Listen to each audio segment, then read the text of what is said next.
నమస్తే, welcome to our channel. నేను మీ సిరి. రాష్ట్ర ఎన్నికల ప్రధాన అధికారికి సీనియర్ ఐపీఎస్ ఏబి వెంకటేశ్వర్లు గారు అయితే ఒక లేఖ అయితే రాశారు శనివారం రోజున. ఇంతకా లేఖలో ఏముంది ఏంటి అనేది మనకు వివరించడానికి మనతో పాటు ఉన్నారు TDP official spokesperson Suryadevara Latha గారు.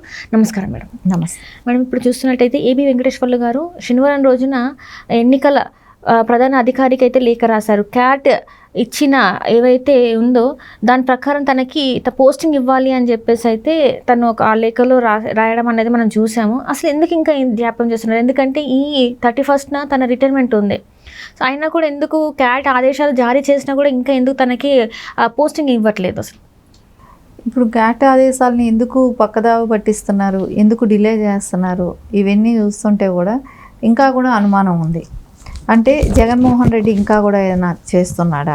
ఎందుకంటే గత 5 సంవత్సరాలుగా చూస్తే ఆయన్ని చేయని తప్పుకి కేసులు పెట్టడం కానివ్వండి, 2 సార్లు దాన్ని ఛేదించుకు బయట రావటమే కానివ్వండి, సో క్లియర్ కట్గా ఆయన నిర్దోషని నిరూపణ అయిన తర్వాత కూడా సో ఎందుకు జాప్యం జరుగుతుంది? ఈ నెల 31కి ఆయన సర్వీస్ కూడా కంప్లీట్ అవుతుంది. సో ఈ లోపల ఎందుకు అవకాశం కలిగించట్లేదు? ఎవరికైనా కూడా ఇన్ని సంవత్సరాలు డిపార్ట్మెంట్లో పనిచేసి సో రిటైర్ అయ్యే ముందు కూడా ఇలాంటి ఇబ్బంది పెట్టడం అనేది కరెక్ట్ కాదు. ఆయనకున్న సర్వీస్ను కూడా 5 ఏళ్ళు వేస్ట్ అయ్యింది. చేయనిది అది ఏదైనా ఒకవేళ తప్పు జరుగుంటే, ఒకవేళ అలాంటివి ఉంటే కూడా వేరే విధంగా ఉండేదేమో. కానీ చేయని తప్పుకి ఎక్విప్మెంట్సే లేవు, ఎక్కడి నుంచి ఎక్విప్మెంట్స్ వచ్చిన ఆధారాలు లేవు, కానీ కావాలనే ఇరికించటం, కావాలనే కేసు వేయటం.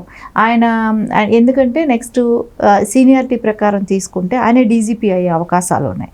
సో ఆయన డీజీపీ అయితే వీళ్ళ ఆటలు సాగవు అని సో ఆయన్ని కేసులు పెట్టేసి సో ఆయన్ని ఆ కేసుల మూలాన ఒక 5 ఏళ్ళు వేస్ట్ చేయించి సో వీళ్ళకి ఆయన డీజీపీగా ఉంటే వీళ్ళకి కష్టం కాబట్టి వీళ్ళు చేసే అరాచకాలన్నిటికీ అడ్డుకట్టుగా ఉంటారు కాబట్టి ఆయన ఎందుకంటే సిన్సియర్ పోలీస్ డిపార్ట్మెంట్లో నుంచి సిన్సియర్ ఆఫీసర్గా ఆయనకు ఒక పేరు ఉంది.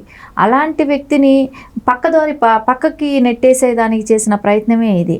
ఇప్పుడు సిన్సియర్గా ఉండేవాళ్ళు ఉంటే వీళ్ళకి అడ్డంకే కదా.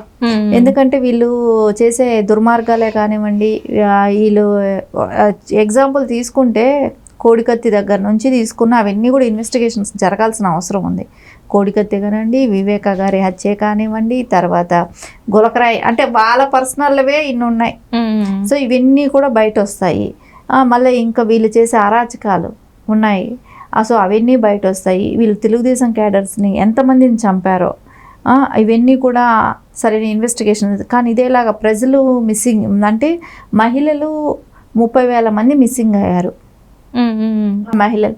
సో అవన్నీ బయట వస్తాయి. ఇలాంటివన్నీ కూడా ఏవి బయట రాకూడదు అనే ఒక అలాంటి ఆలోచనలతోనే వాళ్ళు ఖచ్చితంగా ఈయనని పక్కకు పెట్టాలి, ఈయన డీజీపీ అయితే మనకు కష్టం అనే దానికి ఆయన్ని ఆ రకంగా ఇబ్బంది పెట్టడం జరిగింది. సరే, క్యాటు ఇప్పుడు డెసిషన్ వచ్చింది. సో ఇప్పుడు కూడా ఎందుకు ఇలా జరుగుతుంది అంటే క్యాట్ ఆల్రెడీ చెప్పింది ఎలాంటి తప్పులు లేదు.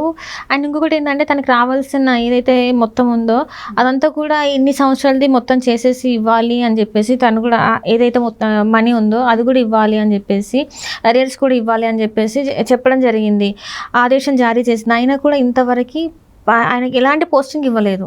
ఎందుకంటే చాలా సిన్సియర్గా వర్క్ చేశారని చూసాం. అండ్ ఇంకొకటి ఏంటంటే ఈ ఎలక్షన్స్ టైంలో కూడా తన ఫామ్ హౌస్లో ఉంటే కూడా కొంతమంది ఏంటంటే లేదు, తను టీడీపీ ఆఫీస్లో ఉండి ఎవరైతే పోలీసులు ఉన్నారో వాళ్ళకి ఇలా చేయండి అలా చేయండి అని చెప్పేసి ఆదేశాలు కూడా జారీ చేశారని చెప్పేసి కూడా వార్తలు వచ్చాయి. మరి ఇవన్నిటిని ఎలా చూడాలంటారు అసలు? అంటే వీళ్ళు చేసే పనులు అందరూ అవతలాళ్ళు కూడా అదే చేస్తారనే ఒక ఆలోచన. సో ఇప్పుడు యాక్చువల్లీ ఆయనకు క్యాట్ నుంచి ఆయనకి ఫేవర్గా ఆర్డర్స్ రావటమే కానివ్వండి, ఆయనకి ఇవ్వాల్సిన అరేర్సే కానివ్వండి, అవన్నీ క్లియర్ చేయాలని చెప్పటమే కానివ్వండి, ఇవన్నీ చెప్పిన తర్వాత కూడా జాప్యం జరుగుతుంది. అంటే సిఎస్ ఎవరు మనిషి ఉన్నారు అక్కడ, సిఎస్ ఎవరు ఉన్నారనేది మనకు తెలిసిన విషయమే కదా. జవహర్ రెడ్డి గారు ఎవరు చెప్పినట్టు వింటారు, జగన్మోహన్ రెడ్డి గారు ఏం చెప్తే ఆ ఆదేశాలు తూచా తప్పకుండా పాటిస్తారు. సో ఆయన ఆ ప్లేస్లో ఉన్నప్పుడు ఎలా మనకు న్యాయం జరుగుతుందని ఇక్కడ మనం ఎక్స్పెక్ట్ చేయగలుగుతాం? అది ఖచ్చితంగా జవహర్ రెడ్డి గారు ఇన్వాల్వ్మెంట్ కూడా దీనిలో ఉంది అనేది అనిపిస్తుంది. జవహర్ రెడ్డి గారు ఇప్పుడు ఆయన ఎవరి దగ్గర ఇవ్వాల్సింది ఆ ఫైల్ తీసుకెళ్ళి ఈజీ దగ్గర, అంటే ఇప్పుడు ఆపద్ధర్మ సీఎం అయినా ఆయన దగ్గరికి ఫైల్ ఎందుకు వెళ్ళింది? ఆయనకి అసలు సంబంధం లేని విషయం, ఆయన దగ్గరికి ఫైల్ ఎందుకు పంపించారు, ఆయన దగ్గర ఫైల్ పంపిస్తే ఆయన పడేసేసి ఆయన లండన్ వెళ్ళిపోయాడు కదా, సో ఆ ఫైలు ఎవరికి వెళ్ళాలి, ఇప్పుడు ఆ డెసిషన్ తీసుకునే ఇది ఎవరికి ఉంది, ఈసీకి. కానీ ఈసీ దగ్గరికి ఎందుకు వెళ్ళలేదు ఇప్పటి వరకు? సో ఇప్పుడు లెటర్ రాసే వరకు కూడా వాళ్ళ దృష్టికి వెళ్ళనట్టే కదా. అది ఎవరు, ఇది నడిపించాల్సిన బాధ్యత ఎవరికి ఉంది? సిఎస్కి ఉంది కదా. సో ఎందుకు ఇంత జాప్యం జరుగుతుంది? ఇవన్నీ చూస్తుంటే ఖచ్చితంగా ఇప్పటికీ కూడా అంటే 31వ తారీఖు ఇలా రోజులు పొడిగించుకుంటూ వస్తే 31వ తారీఖు కూడా అయిపోతుంది, సో ఆయనకి మనం చేయాల్సిన అవసరం లేదు అనే ఒక ఆలోచనలో ఉన్నట్టే కనపడుతుంది. అంటే ఇప్పటివరకు చూసుకుంటే తనకి ఏదైనా ఒక ఖచ్చితంగా ఒక మంచి పదవి వస్తుంది, అంటే ఏదైనా మంచి పోస్టింగ్ వస్తుంది అని చెప్పేసి అనుకున్నారు. కానీ ఇంకా డేస్ ఇంకెన్ని రోజులు లేవు, అంటే ఇంకొక 10 రోజులు అయితే తన రిటైర్మెంట్ అయినా కూడా తనకు ఒకటి ఇవ్వలేదు అంటే ఇక్కడ సిఎస్ గారి జాప్యం అంటారా, ఇంకా లేకపోతే ఇంకేదైనా నడుస్తుంది అంటారా వెనక? అంటే వీళ్ళందరూ భయపడే ఈ 10 రోజులకు కూడా భయపడి తనకి ఎలాంటి పోస్టింగ్ ఇవ్వలేదంటారా? ఖచ్చితంగా భయం కూడా ఉంటుంది. ఎందుకంటే ఇప్పుడు ఎలక్షన్ ఆఫ్టర్ ఎలక్షన్ ఎన్ని తగాదాలు, ఎన్ని గొడవలు, ఎన్ని అరాచకాలు జరుగుతున్నాయి. వీటికన్నిటికీ చెక్ పెట్టాలన్నప్పుడు సో ఇట్లాంటి సిన్సియర్ ఆఫీసర్, పవర్ఫుల్ ఆఫీసర్ రావాలి. ఇలాంటి వాళ్ళు వస్తే వాళ్ళకి అడ్డంకి. సో అందుకని ఈ జాప్యం చేసుకుంటూ వస్తే కొంచెం లేట్గా అవుతూ ఉంటుంది. సో అయిపోయినప్పుడు వాళ్ళ రిటైర్మెంట్ డేట్ దగ్గరకు వచ్చేసినప్పుడు సో అవకాశం ఉండదు కాబట్టి సో వీళ్ళు ఆ పబ్బం గడపటం కోసం చేస్తున్న డిలే అనేది మనకి ఇక్కడ స్పష్టంగానే కనపడుతుంది. దీనికి అంతటికీ కూడా కారణం ఏంటంటే ఆయన వెళ్ళిపోయాడు. ఆయన అదే కదా ప్రతిసారి ఆయన వెళ్ళేటప్పుడు ఏదో ఒకటి చేసి వెళ్తాడు కాబట్టి ఇప్పుడు ఇది చేసినట్టే మనకు కనపడుతుంది. ఆయన వెళ్ళిపోయాడు కాబట్టి ఈయన ఆ ప్లేస్లో ఉండి మొత్తం సిఎస్ గారు చేస్తున్న పని అనిపిస్తుంది. సో ఇప్పుడైనా సరే ఈసీ అయితే ఒక నిర్ణయం తీసుకోవాల్సిన అవసరం అయితే ఉంది. ఎందుకంటే ఎవరికైనా ఇన్ని సంవత్సరాలు సర్వీస్ చేసి గౌరవప్రదంగా రిటైర్డ్ అవ్వాలనేది అయితే ఎవరైనా అనుకుంటారు కదా. సో అవకాశం ఏబి వెంకటేశ్వరరావు గారికి కల్పించాల్సిన అవసరం కూడా, అంటే ఇప్పుడు పట్టించుకోలేనప్పుడు దాని మీద హైయర్ ఆఫీసర్స్ ఇంకా ఉన్నారు కాబట్టి వాళ్ళు చొరవ తీసుకొని, అంటే ఈసీ ల్యాండ్ వాళ్ళు చొరవ తీసుకొని ఇప్పుడు ఏబి వెంకటేశ్వరరావు గారికి న్యాయం జరగాల్సిన అవసరం అయితే కనపడుతుంది. అంటే ఇదంతా కూడా తన కెరియర్కి ఒక మచ్చలాగా అయిపోయింది. ఎందుకంటే ఫస్ట్ నుంచి కూడా ఎలాంటిది లేకుండా సడన్గా ఇన్ని సంవత్సరాలు చెయ్యని తప్పుకి తను డ్యూటీలో ఉండకుండా బయట ఉండి తను కోర్ట్స్కి వెళ్తూ వస్తూ కూడా తను ఫైట్ చేశాడు.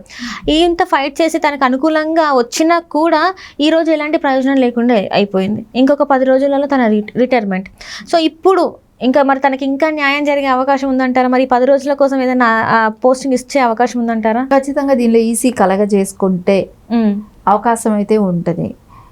వాళ్ళు కలగజేసుకుంటే ఇచ్చే అవకాశం అయితే ఉంటుంది. కానీ దీని అంతా కలగజేసుకోవాల్సిన అవసరం కూడా ఈసీకి ఉంది. ఎందుకంటే ఆంధ్రప్రదేశ్లో ఎలాంటి దుర్మార్గం అనేది జరుగుతుంది అనేది అందరికీ తెలిసిన విషయం కాబట్టి ఖచ్చితంగా ఈసీ యాక్షన్ తీసుకోవాల్సిన అవసరం ఉంది. ఆయనకి కూడా ఏబి వెంకటేశ్వరరావు గారికి న్యాయం జరగాల్సిన అవసరం కూడా ఉంది. Right madam, right.